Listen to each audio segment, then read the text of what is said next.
think about, I wonder if anybody else besides me has observed the disconnect between us engineers, and I include us as engineers, Jessica, and the policymakers in Washington. Because just think about what you heard earlier today.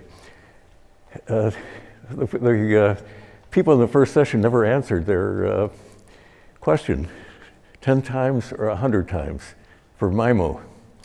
Well, I want to take on their job and tell you what the answer is. Turns out that 10 times is today and yesterday. 100 times is within the next year or so. And the long-term answer, long-term meaning 2025, that's only 10 years, at least 500 times. What does that mean? 500 times more throughput, the equivalent of having 500 times more spectrum than we had today. It's not a pipe dream. How do I know that? Well, the group who creates and pushes forward the LTE standard has just announced that by the end of the year, the improvements in the LTE standard that will get up to 80 times increase in spectrum will be part of the standard. So this is not yesterday's technology, it's today's technology. Just 2 weeks ago, a small company in San Diego that makes a large percentage of the little antennas that go in your cell phones has announced that they have a new switched antenna that will cost roughly $1 for every cell phone. This antenna will increase the capacity, if every cell phone was equipped with this antenna, will increase the capacity of the existing spectrum by 30%. So you wonder, with all of these things that are realities, why we are putting all of this effort in this arduous process of taking spectrum away from one entity who will never give it up without a fight, and providing it to other entities over periods that extend beyond 10 years and at enormous cost, billions of dollars of cost. So there's a disconnect. One way or another, we have to face this problem and start communicating better. But that's not the purpose of our panel this afternoon. Our panel is going to talk about spectrum sharing, and spectrum sharing is the long-term solution. And in contrast with the previous panel, I'm going to give you the answer right now. Because the question was, how far can we go in sharing? And the answer to that is farther than you could ever have imagined. And the way I would like to describe that to you is to talk about what is the ultimate system. Now, when I talk about ultimate, I'm not talking about pipe dreams again. I'm talking about known technologies carried to a degree that we understand will work, scientific realities. So think about what is it that constrains the efficiency of using spectrum. There are only 4 things. It's not a very complicated problem. Number 1 is how much time does the user use the spectrum? And we've solved that problem. When we talk, we use the spectrum. When we stop talking, we allow other people to use the spectrum. So from the standpoint of time, we're already pretty efficient. The second thing that we do is use the bandwidth. How much bandwidth do we need for a given transmission? And it turns out that the limit there is a thing we call Shannon's law. It says for a given signal-to-noise ratio, there's a theoretical limit to how much information you can put on a given channel. Well, because of advances in science, we're pretty much there. You can't squeeze much more through a given channel with a given signal-to-noise than what we know how to do today. The next one is geographic sharing. And that's what we were talking about earlier today. That's what MIMO does. It allows you to reuse the spectrum over and over again to get around Shannon's law. And it turns out we are really learning how to do that in some incredibly efficient ways. And just that alone, as you heard earlier today, can give us improvements with the order of 500 times. But there is a 4th way, and Commissioner Rosenworcel alluded to that, and that is to somehow optimize the band that you're using. It doesn't make a lot of sense to have a person in a city talking to a cell site that may be across the street and using 700 megahertz. It doesn't make any sense at all. This is a band that has propagation characteristics that are suitable for 10 miles or more. Why not use 60 or 90 megahertz for those? So for this ultimate system that I'm describing, you ought to be able to select the optimum frequency band.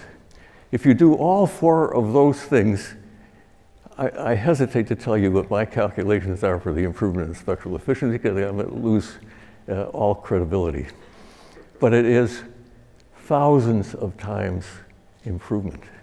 It is enough improvement so you could envision, when we adopt these technologies, that every person on Earth could be watching a 4D video on their cell phones simultaneously and not even stretch the capabilities of the system. And there are two technologies that somehow have been elusive, and suddenly within the last 6 months, I discovered that they exist. Number one is, you've heard a lot of talk about cognitive radio. Well, cognitive radio works, it has one problem. What you do in cognitive radio is listen, and if there's nobody on the channel, you can use that channel. But that doesn't tell you about people that aren't transmitting at a given moment. And it doesn't tell you all the characteristics of this return path. In the last month, I discovered that a small company has come up, excuse me, with a technology that allows you to use GPS signals to create a model of the world, an RF model, so you know in which directions you can transmit without interfering and which directions you should avoid transmitting. Put all these things together, we have an enormous capacity and the opportunity to have true sharing. What does that mean? Well, no more allocations. Anybody that wants to come into a band, anybody that wants, not a band, into the spectrum, anybody that wants to come in could come in as long as they follow the rules. Use the kinds of rules that I've talked about before. And because you have essentially infinite spectrum, nobody's going to interfere with anybody else. A whole new world. So that's what this panel is going to talk about. Because there are some problems involved in this. There are problems involved in the enforcement, the transition, legal problems. And we have some panelists today that could not be more suited to answering these questions. And so let me start off by, where are my panelists?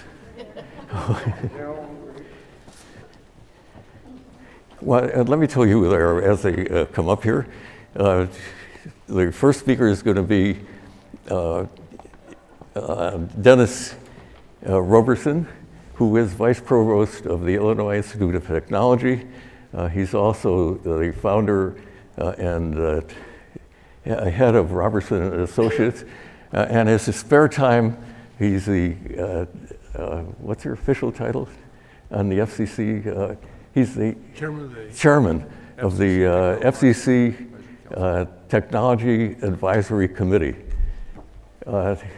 David Goldman is senior advisor to Commissioner Rosenworcel. David has been involved in spectrum. He worked for the Congress for a long time, and now he's doing a really good job with Commissioner Rosenworcel, because I don't think she did all of that all by herself. Janice Obachowski has worked, she's been a senior advisor to the chairman of the commission. She was Undersecretary of Commerce for communications in past administrations, and is now running her own consulting firm and is very bright on the technical and legal issues of spectrum. And Joan Marsh, who's with AT&T, our sponsor, and Joan is head of regulatory affairs for AT&T. So I can't imagine a group that can speak more intelligently on these subjects. So Dennis, the floor is yours.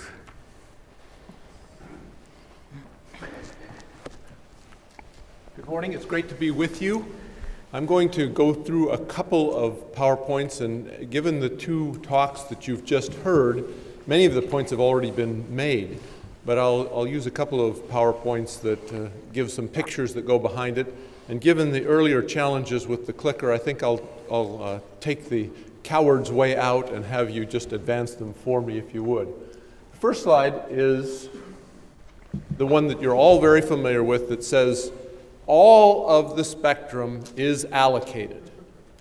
The second slide, however, which is the one at the break, says that it's not all being used.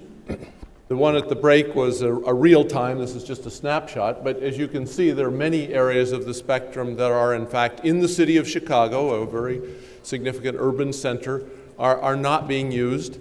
And if we go to the third slide, it breaks this down into bands and shows the relative usage, and I won't go through all the details. Marty was quite worried that I would take you in a long tour of these slides, but this gives you the maximum, minimum, and average usage across the relevant bands going up to the 3 gigahertz range that you heard about as being the top end of where we currently use the spectrum. If we go to the next one, this was 14%, this is 15% utilization across this band. I highlight with the little circle the fact that some of it changes. This was the relevant years, and this is why I chose these years, of the transition of the 700 megahertz band from television use to 4G LTE, among other things, in Chicago.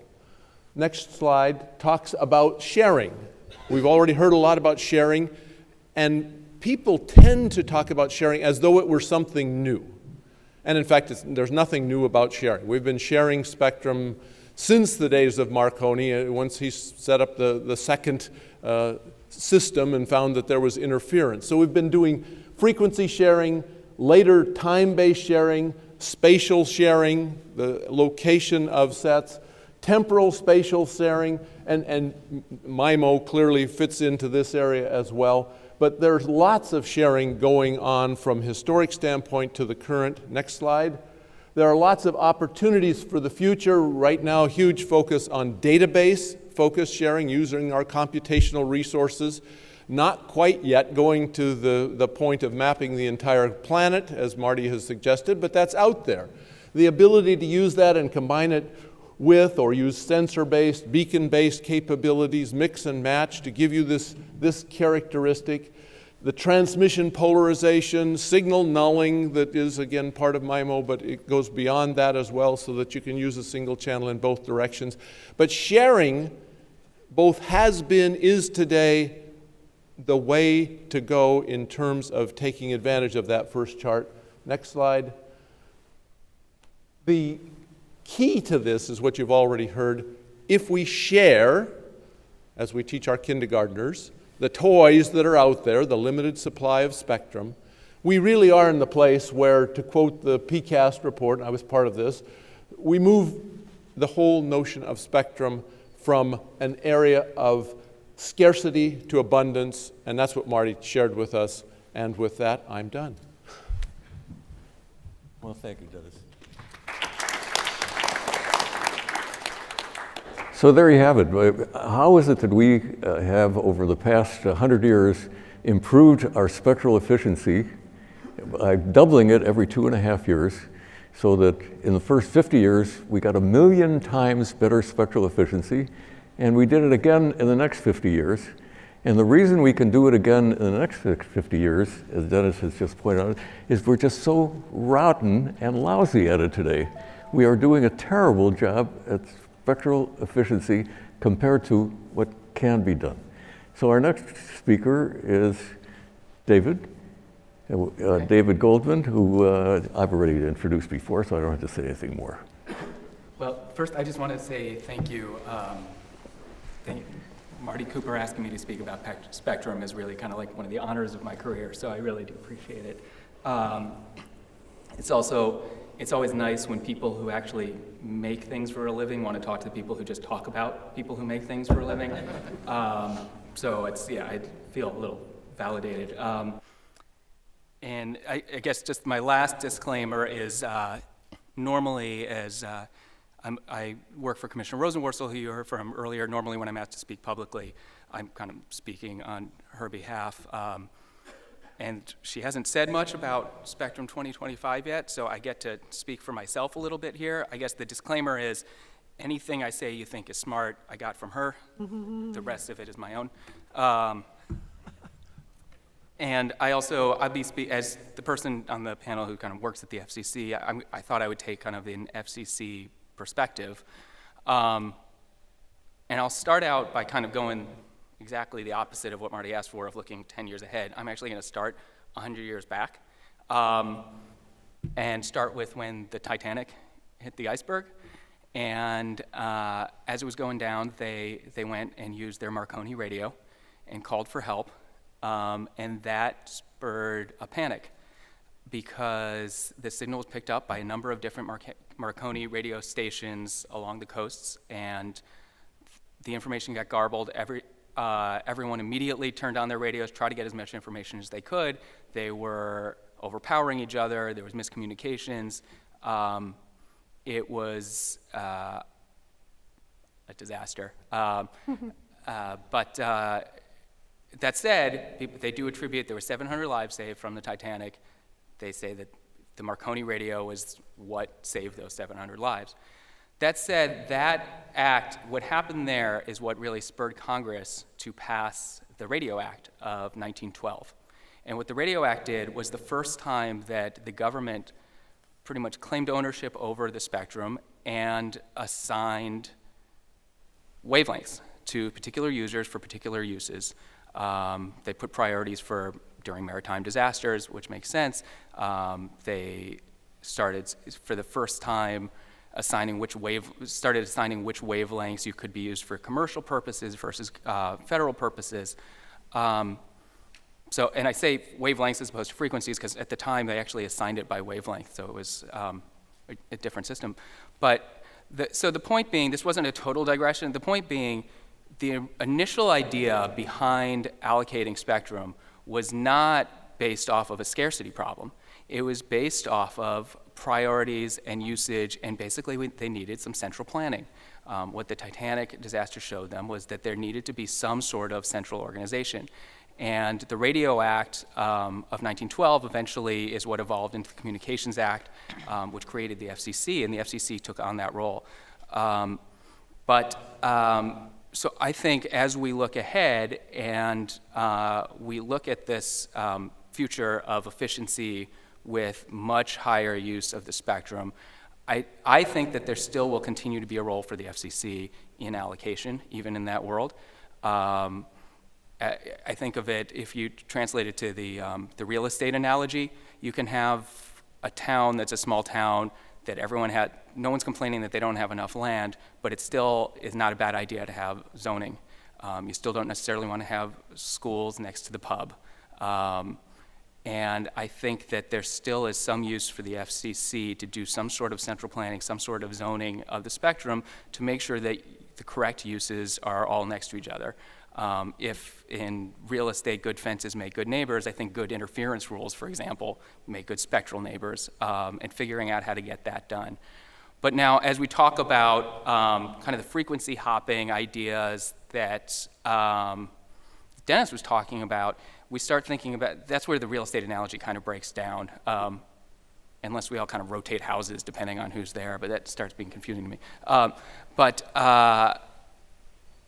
But that actually, even the breakdown of that analogy actually, to me, raises another role for the FCC and a complexity for the FCC, is that as we talk about these really interesting dynamic spectrum uses, the enforcement piece of it becomes really complicated. Already, if everything was fixed, all transmissions were fixed, it would be easy. We could drive up in our black vans and kind of kick people's doors in and retune their radios. But even now, as signals move more, it becomes harder and harder for our enforcement. As the signal is not only moving, but jumping from frequency to frequency in real time, it becomes nearly impossible for our traditional enforcement techniques to work. So I think that there's going to be a role, and there's really going to be a difficulty over the next 10 years of figuring out how do we write enforceable rules And there's, to be frank, there's somewhat of a tension between allowing as much dynamic access as you want with making sure these rules are actually enforceable. I don't think that the FCC's rule should be keeping us from evolving to the place that we want to evolve, but I do think that there's going to be some complexities there that we're going to have to really think deeply about. But so thank you again for letting me. Oh, thanks, David. So David's comment is that the role of the FCC is still going to be there, but there are going to be some changes. And I think what you're saying is that there has to be a more emphasis on the enforcement end, because this system that I described, if you've got somebody that doesn't follow these rules, they mess everybody up. So I think that's very intelligent, but I hope we can develop that just a bit more. So thank you very much, David.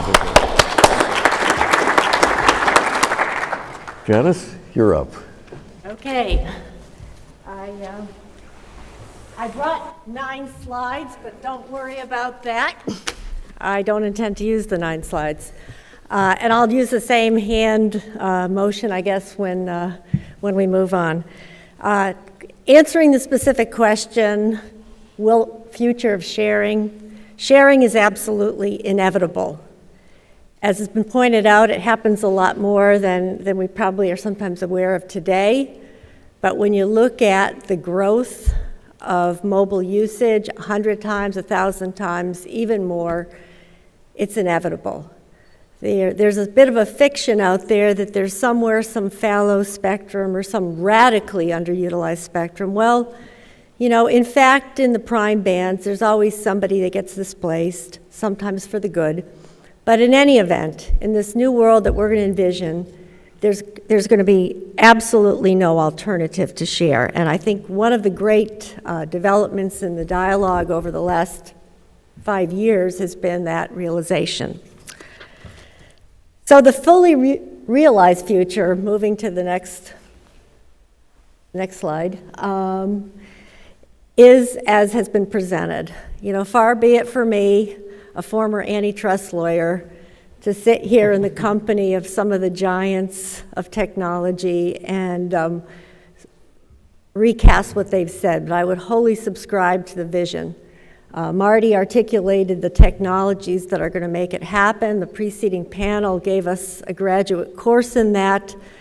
You know, I'm one of those people that have lived through the CDMA, TDMA, GSM wars, moved through 4 different generations of LTE, and now we're looking at the 5th generation. And what has been sort of a fantastic voyage there is to see that we've moved from technology religious wars. Is the real game changer going to be the smart antennas, or is it going to be smart coding, or is it going to be recalibration of the architecture, to get to something that I think speaks very well to you technologists. We've reached a solution, and we're seeing it in the article that Marty circulated on 5G, where the solution is all of the above. So I have no doubt that that future, the fully realized future, is ours, and the icons, the geniuses, and the people who follow them in the audience have made enormous strides to bring it to us. Next slide is on technology development. I just put it in there to show that a lawyer can talk pigeon engineering. I think we've covered that one. But as we move to magical thinking, this is a concern I do have. All of this is real, but when you get from here to there becomes the tough question. Part of it is that there are diverse stakeholders embracing very different visions, and enormous economic interests underlie them. That somehow has to be mediated. It's not always terribly well mediated in the political environment. Sharing also, and the technology that underpins it, is a global phenomenon, but global standards have not yet been achieved, and that's going to take a lot of just tough blocking and tackling to make it a reality. And in fact, core telecom services still rely very heavily on carrier nets. Those network providers need to be compensated for that, but we're moving towards an environment of protected infrastructure, lightly regulated competitors, and unregulated networks and apps.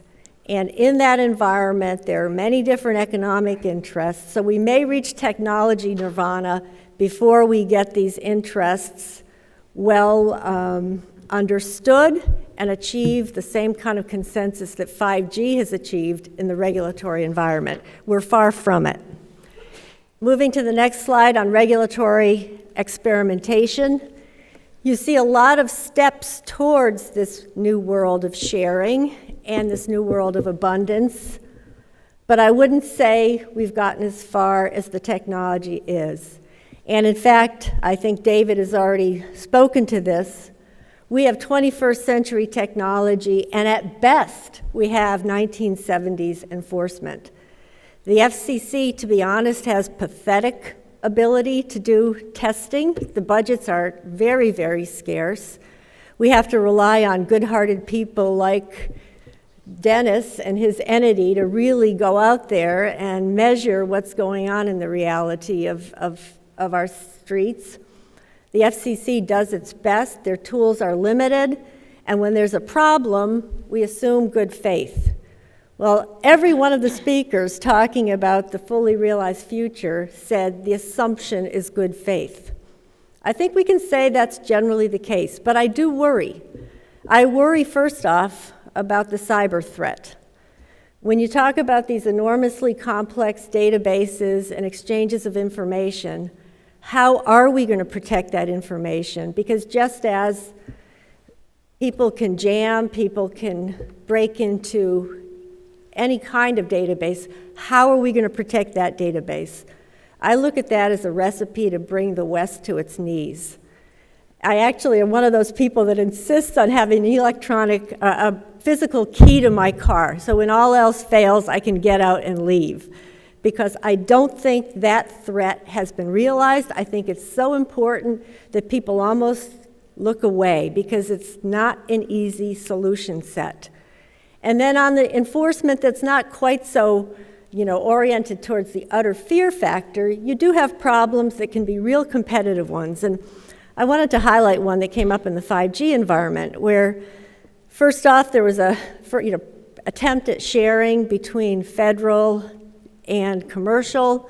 That moved out of my era at the WRC. First off, some of the federal databases were imperfect, so industry wasn't quite sure about what they needed to protect. That got sorted out, and there were still really big interference problems.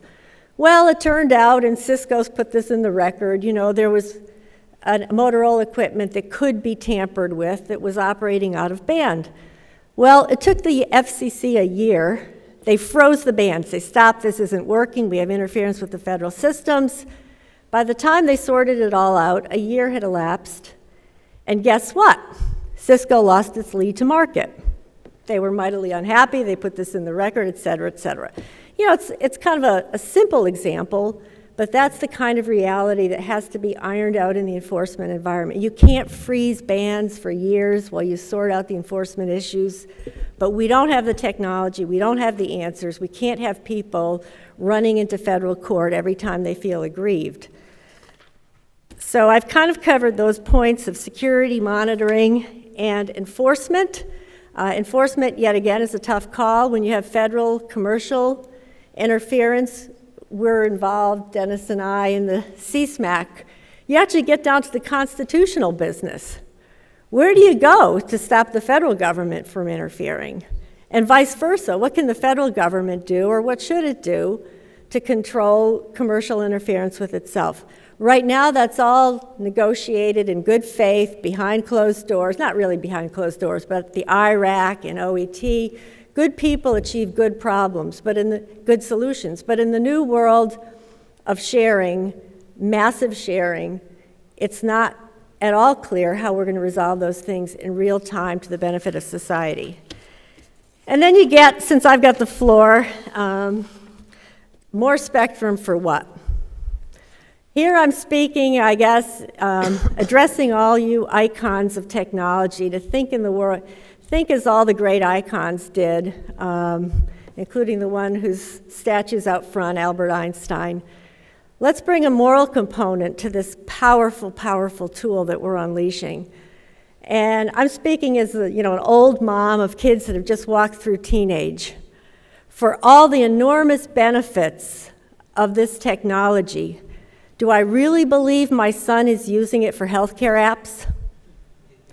As I've rhetorically said, as I've scanned suburban high school population, just about every bad idea within a radius of 12 miles of my home has somehow entered into the ecosystem of all the high school males that I've run into on any given Saturday night. And you now superimpose on some of that this new sort of overcorrection to privacy issues, where it may well be impossible. Google's proud of it. It's a consumer benefit. No ability for government to get into these handsets. I'm not sure that's such a good thing. It's a great thing for us. But if you look at the reality of predators, the kinds of services that open this world up to teenagers and predators, how are we going to go after them? So going on to more spectrum for what? I'm not sure. We're well past this one. It's I think it's slide 8. I pulled out of my last point on that from the Arlington Catholic Herald back to school section, a column for parents trying to educate them on their grade school and high school students and what they ought to be aware of. And you can read the list there. Anonymous ability to superimpose messages on pictures. And then there's my favorite, Snapchat, with a market valuation of potentially $10 billion. What is that? Disappearing photos. Again, if I'm communicating with anybody in this audience, I don't have to worry about my message disappearing in the next 5 seconds. So that $10 billion valuation is built on what? Probably not something that socially beneficial, especially if you're a parent. So that kind of runs through my soapbox on this. Just to close, we have the intended and the unintended consequences. These technologies are enormously powerful forces for tremendous good. Economic good and public good is obvious. I do worry, and I say this as a conservative, it's not a political debating point, about digital dividends and digital divides. One last little vignette. One of my friend's brilliant daughters, left Columbia, did all the right things, taught at Teach for America, listed in Forbes as one of the 30 biggest education apps in the country. So a parent of my age went to one of her parties out in Silicon Valley, and he came home and announced to all of our parents, yeah, Tess had a great party. There were 30, graduates. They're brilliant kids. They're all excited. They're energized. They're doing important work. Not a single one of them had a job that existed when we left college. That's great. It's terrific. But I do worry, again, as somebody who's a member of our broader society, that works perhaps for the top 20% of kids, young adults coming out, but we're seeing enormous dislocations. And I don't know the answer to it, but I want to raise it as a question. As technologists, as the geniuses you are, as the leaders you are, I'd like all of us, but particularly you, to say that when we look at this technologically enabled marketplace of 2025, as citizens, as world citizens, what are we going to do to ensure that it also ensures the maximum public good? Thank you.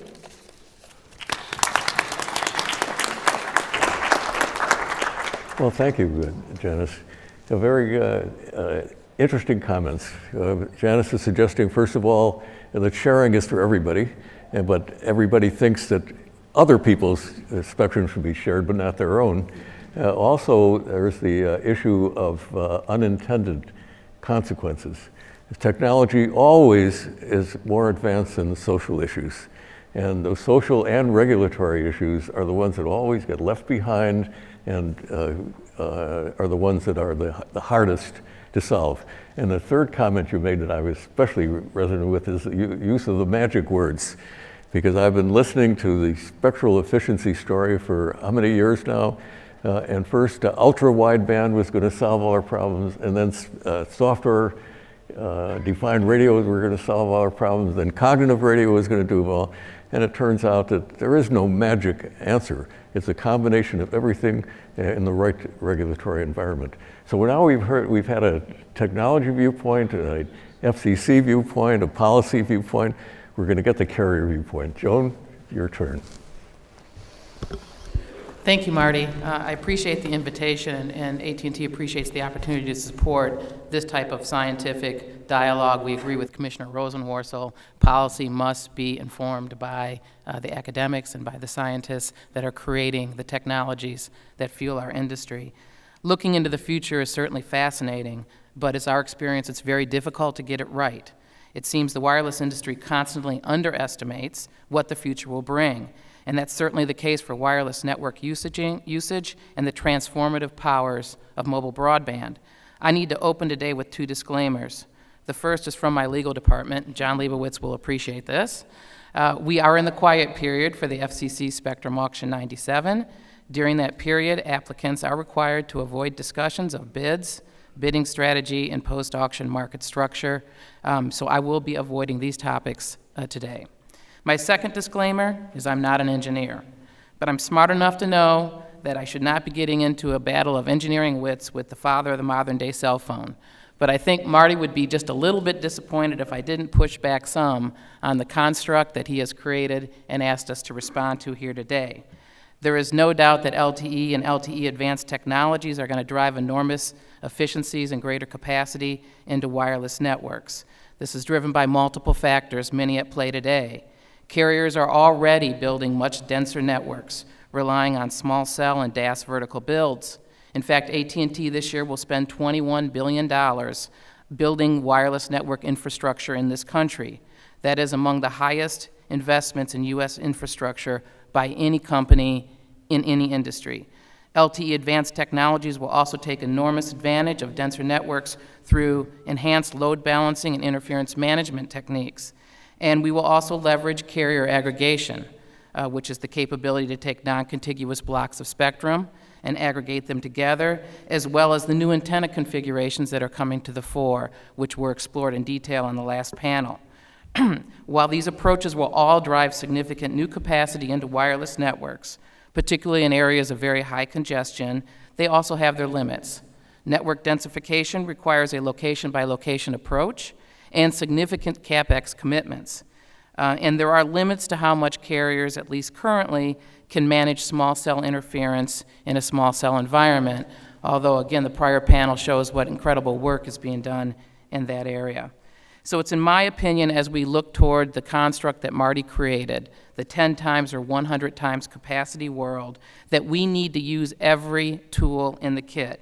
Technology, network investment, and, in my opinion, just as importantly, the struggle for new spectrum allocations, particularly as we look toward 5G. And I think that struggle has to look, I think I agree with Commissioner Rosenworcel completely, we need to continue to look at all flavors of spectrum, licensed, unlicensed, and importantly, sharing as well. Now, why is spectrum such an important part of the future? Because significantly increased capacity does not necessarily mean spectrum abundance. As the panelists, I think in the first panel observed, if the wireless industry builds it, our consumers tend to consume it. And that takes me to the second part of Marty's construct, where he asked us to envision exactly what a 100 times capacity world would look like and what consequences, particularly from a regulatory perspective, will follow. It's interesting to think about that world. The Industrial Revolution transformed manufacturing processes, and the Internet Revolution transformed information processes. Both drove enormous economic and social change that impacted almost every aspect of daily life. In my opinion, the wireless network revolution, which we are now entering, will marry information and machines in a way that will create explosive efficiencies driven by ubiquitous wireless connectivity, enormous analytic capabilities, and tons of data. The basic ingredients are already there: cheap sensors, ubiquitous cameras, low-cost storage, and always-on, always-available wireless connectivity.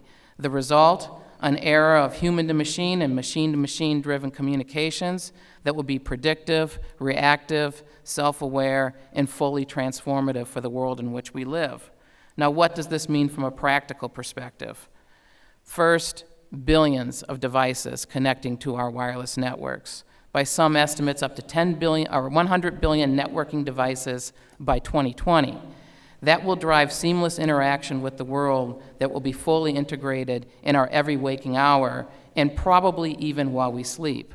I think there will be connectivity both at the general level as well as a very physical and personal level, and that seems inevitable. Wearables are expected to explode, and will likely include some very specific use cases like fitness monitoring and health monitoring, as opposed to some of the general use cases that we see currently, like the new iWatch.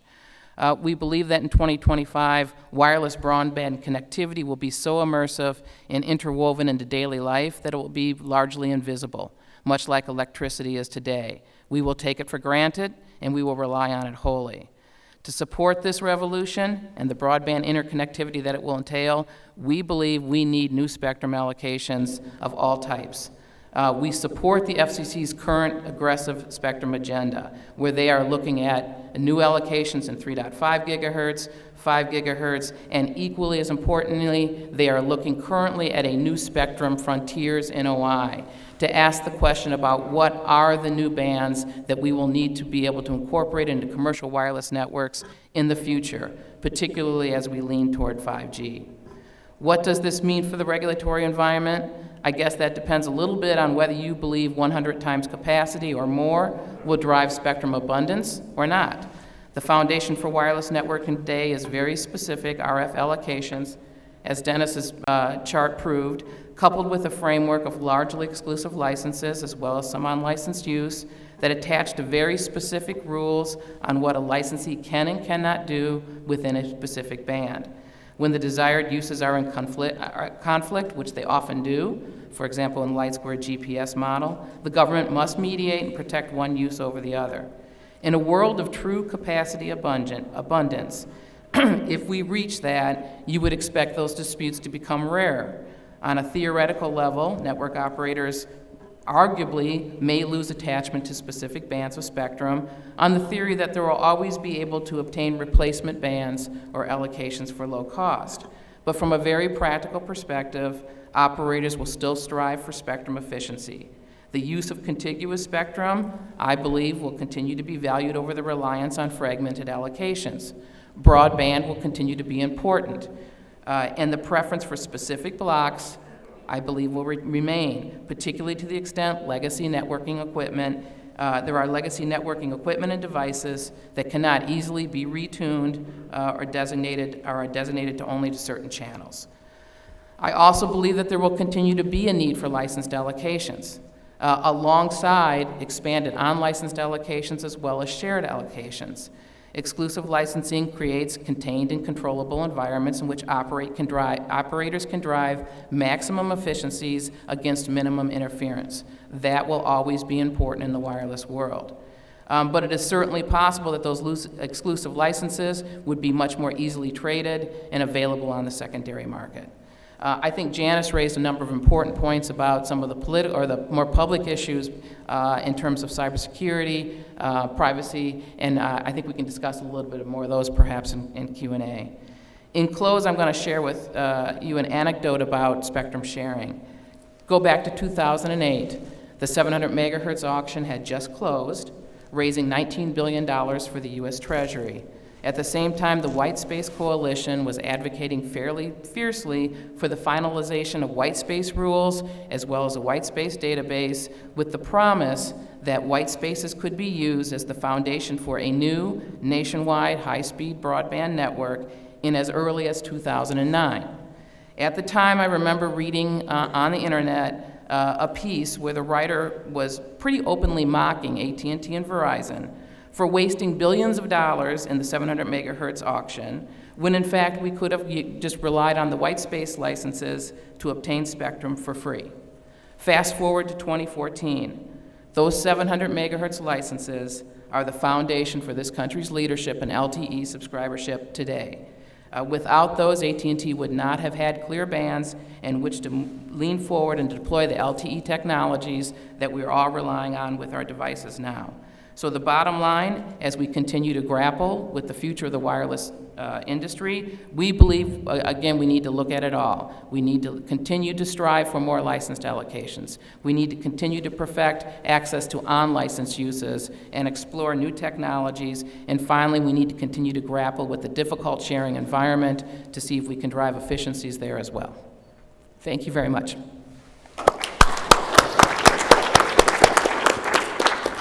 Well, thank you, Joan. Believe it or not, there are some things that we are in very much agreement, namely that the market is burgeoning, that we are going to continue to have enormously increasing demands. And the other thing we agree with is that the carriers have done a very good job. So when I talked about how lousy we are at spectral efficiency, I'm talking about relative. You know, we're a trillion times better than we were when Marconi did it. But we've got another trillion times to go over the next 100 years. And the place where we do have a little bit of disconnect is in the issue of licensing. And here's where I'd like to get the group involved. And by the way, this is interactive, so I'm going to ask the first question, but I would hope that somebody in the audience, in fact, I hope all the additional questions come from the audience. Yes, there's going to be licensing in the future, but if you had what is effectively an infinite amount of spectrum, why do you ever have to have a license for an allocation? What you need now, and I'm going to ask Dennis to be the first to answer, is a license for the hardware. Because if somebody has the appropriate hardware in that system that I described, then he could just operate and will not interfere with anybody else. And will be able to perform whatever services that he or she wants to. So is the world going to change from frequency licensing to hardware licensing? That's a good question. I think we have a regime of frequency licensing that's going to carry us on for quite a long time. But the second slide and the one that was up on the break displays, we do have enormous opportunity to better utilize our spectrum, and that's what Marty's pointing to. And even with the enormous strides that have been taken that Joan highlighted with the use of the spectrum in the 700 megahertz band is a particular example. There are very large areas where even the 700 megahertz band or any of the cellular bands are not utilized, which is an interesting contradiction. But it's not so surprising because we have urban areas where there is capacity limitation, and we have very rural areas in our large country where things are coverage limited and not capacity limited at all. So the ability to take equipment, machines that are licensed, that have a sharing capability to share whatever spectrum is not being utilized is a very powerful thought that I think we need to consider carefully. It has enormous challenges from an FCC standpoint, enforcement and all the rest. How do we make sure that these machines play by the rules? But if we can do that, that's one of the dimensions of enormously enhancing our overall capacity and our improvements in the spectrum efficiency. Anybody else? Or are we going to have to Marty, license? I'm a fan of sharing, and I'm a fan of the PCAST report, but I come forward to support licensing for some time into the future, at least for some category of national infrastructure players. If you look at some of the tougher issues going forward, prioritization, you know, in an environment where it's all sort of in the equipment, what happens when you do have some form of national crisis? Who establishes the hierarchies? Who do we turn to? There has to be, at least in my mind, for the foreseeable future, a regime where you have some set of infrastructure players who have some preferred access to some spectrum to build out these very robust networks, and then you depend on gradations of regulation depending on the role you're playing in society. I don't see a way around it in the short term. And one of my concerns, if you look at the idea of all this being embedded in the technology, at least at the low end, that's pretty costly. A lot of the sensors I'm hearing about aren't capable of being shut down or sense and avoid. I mean, the idea is a plethora of sensors of various degrees of capability. So, you know, I guess as I look at this, that world of universal sharing was tried back in the day of Lenin. You always need some form of enforcement, some form of policy to define these networks. And Marty, I don't think you're going to be surprised when you hear that I support some licensing as well, and I think we will continue to have licensing into the future.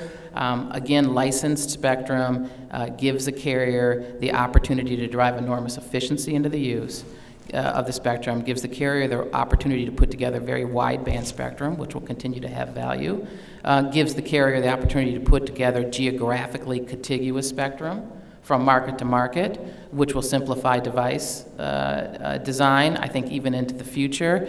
I also think that it's important because if you are going to set a set of rules that basically limits everybody's use of spectrum so you're protecting everybody else, that in itself is going to create a certain amount of inflexibility.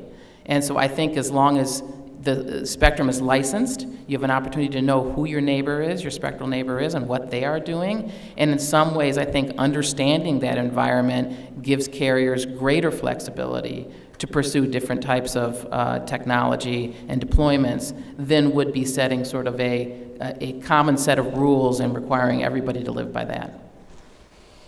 Well, David, your turn. So I guess going back to the Titanic example I was trying to use before, is the point I was trying to make was the original point of the spectrum licenses wasn't to manage the scarcity. It was exactly to these national security issues, public safety issues, and trying to prioritize, as Janice was saying, when do we need to allow certain priorities on the spectrum beyond just kind of the mechanical yes, no, who gets it. There's also, in addition to kind of these public interest benefits that we have to think about that sometimes aren't just purely, you know, the efficiency point, there's also, I mean, maybe if we put the time horizon past the 2025, maybe it could work a little bit better, but in the meantime, in the next 10 years, I mean, we're still looking at the wireless carriers who have their 4G networks up are still using their 2G networks for a lot of their voice services. I think in the next 10 years, we still have a lot of legacy services that are licensed, and it's not an easy prospect, and it will probably take a little longer to phase out licensing over time, even if that's the way we're going to go with it. I'll come back one with this. I think more the issue than whether there's licensed or unlicensed or machine controlled or whatever is the nature of the license itself. I think the license must change considerably, what the rights are based on having a license. And I think that's the critical thing. So I don't think we're going to get away from licensing. Even quote-unquote unlicensed spectrum really is still licensed. It's the license is that I mean, there are rules that you must abide by. In that sense, there's a license. And with some of the things that we're moving towards with the 3.5G, with the database-oriented licensing, it is also a license. Even if you're a general access kind of device, you're licensed in that you must interact with a database. So I think that's more the sense of things, that there is an evolution in what license means rather than whether it is licensed or not licensed. Good. Well, I'm going to take the license of having a last word on that question because when I take the vote now, I've got two advocates of licensing forever, frequency licensing.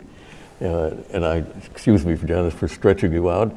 And Dennis, you agree with me. It's going to evolve to hardware licensing ultimately.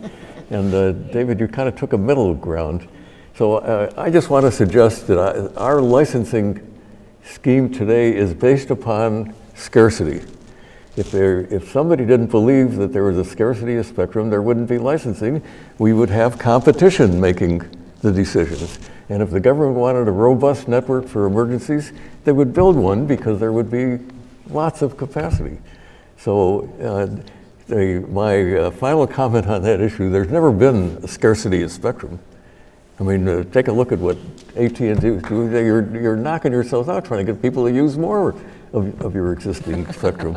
And so my position and I hold to it, is that there's never going to be a shortage of spectrum. The technology is going to save the day, but things are going to evolve, and competition is going to be a major, major factor. So what do we got from the audience? Vint, you got your hand up first, and I got you and somebody over there.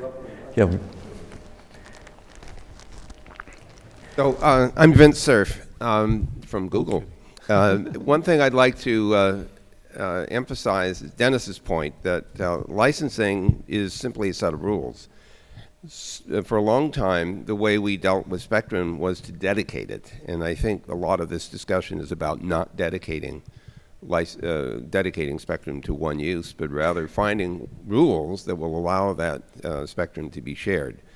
You know, I'm thinking back to the early days of packet switching, Len Kleinrock's work and others who said, you know what, there's a better way to transmit data over broadband pipes than to dedicate narrow bands out of them. And I think that what we're talking about right now is changing the way in which we utilize this spectrum and finding rules that make it a lot more efficient. So I hope that, that all the panelists here and the people in the room will keep that focused in mind, because we really do have an opportunity to change the way in which we can communicate if we use this particular medium better.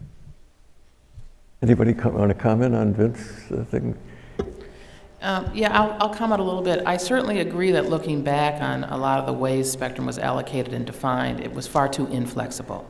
And we see that particularly as we're going forward and trying to deploy new technologies, and I'll give you a very practical example of that. AT&T has announced that we want to get into the in-flight connectivity basis. And so we need to build an air-to-ground network, and we have bands in our portfolio that we think would be useful for that. The rules don't support our ability to do that, even if we have a conversation with our spectral neighbor and agree privately with them that we're going to do it in this way and we'll protect you. And so there is still a requirement, because of the specific nature of how licenses exist today, for us to go back to the regulatory environment and ask for a rule change and or a waiver to support that usage. And I think there's been a lot of good thought about how do we transition from that environment where the rules can almost be prohibitive for new technologies and new services into one that presents more flexibility. But certainly we would not support such flexibility that you would move completely away from the ability to hold a license and utilize spectrum pursuant to a license. Marty knew that you were going to agree with him. Was that your comment? No, that's a comment. No, and I think there is much more agreement, is the point that you've just made, than what may have started out to appear. What fun is agreeing? Who is next? There was somebody over here. Please. I can go next, or I can let them. Go ahead. Okay. My question or my comment is more along the lines of what Vint already said. We are seeing a great amount of capacity in Wi-Fi comes from managing the network well, and this was emphasized in the last panel. Similarly, moving forward, I believe that with shared spectrum and even with the licensed spectrum, really the management is the key to figuring out where the value or where the capacity from the spectrum comes. So I'm working at Microsoft Research, and we are trying to figure out strategies at MAC layer level of how to make the best use of the spectrum that's already shared. And databases is one approach, as Dennis already mentioned. So I believe the key is not really licensing, but managing the spectrum really well, or as Marty says, using the right set of bits or the right amount of cell size for which part of the spectrum we are using. Oh, well, thank you for that comment. You want to respond? Yeah, just a comment from me, an interesting one that follows directly from what you're suggesting, is the work that Comcast and the cable industry more generally are now performing. They're rapidly becoming a significant player in the infrastructure business, just as you've suggested, with Wi-Fi, especially as its bands of availability extend. It, with the dual port home systems, is becoming the system that has over time, the largest number of base stations, if you want to think about it that way, in the country.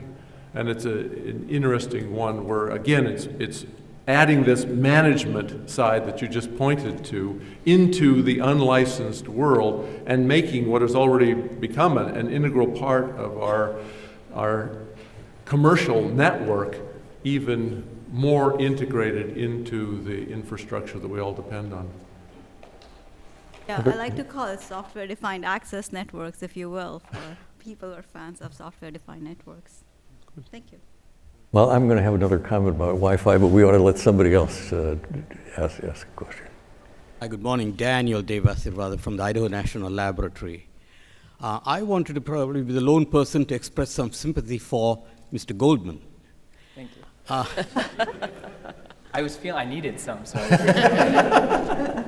The reason I said this was in 1992, I was the first person to make some spectrum sharing measurements in New York City from the top of the Empire State Building. And we published it. And actually, we got the patent for beacon detection method for spectrum sharing. The point was that we shut our equipment down and left it there for about 3 months before we could go back to the Empire State Building and collect it. We suddenly got this urgent call from somebody in Long Island. You are interfering with us. Shut your stuff down immediately. Well, I made sure that my stuff was off, and we called them and said, couldn't have been us. We were off. Then it was like Miss Emily Lucilla, you know.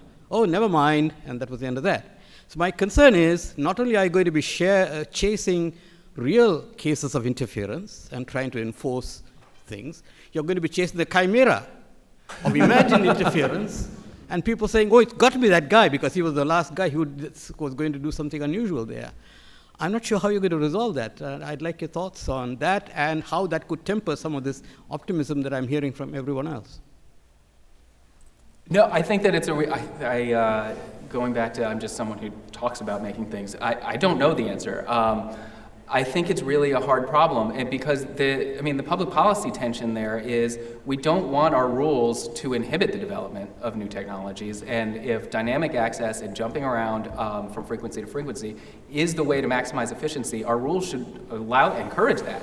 But there is just the tension that you point out, and I don't know, possibly the answer is in the same technologies that are allowing us to do the access. We can somehow leverage those to be able to detect signals that are disruptive as well. But I think if you ask Joan, she would tell you, like right now, things like signal boosters, or even before now, where we currently have a lot of rules on our signal boosters, but before that, there was a lot of kind of rogue signal boosters out there that consumers were using in a lot of good ways, but also in ways that were disturbing the network, and it was virtually impossible to find them because they were moving around all the time.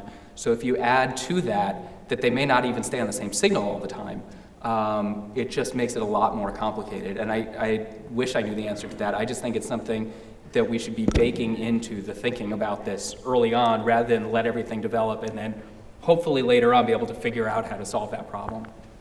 I'll jump in on this, and actually Janice already hit the point, but as we've now come to conclude that we know to some degree how to share, this whole issue of how do we ensure that there aren't either intentional or unintentional interferers that are out there, that we have a way to get at them. So there is an activity in the CSMAC within NTIA to focus on enforcement. There is a similar activity within the Technological Advisory Council in this area.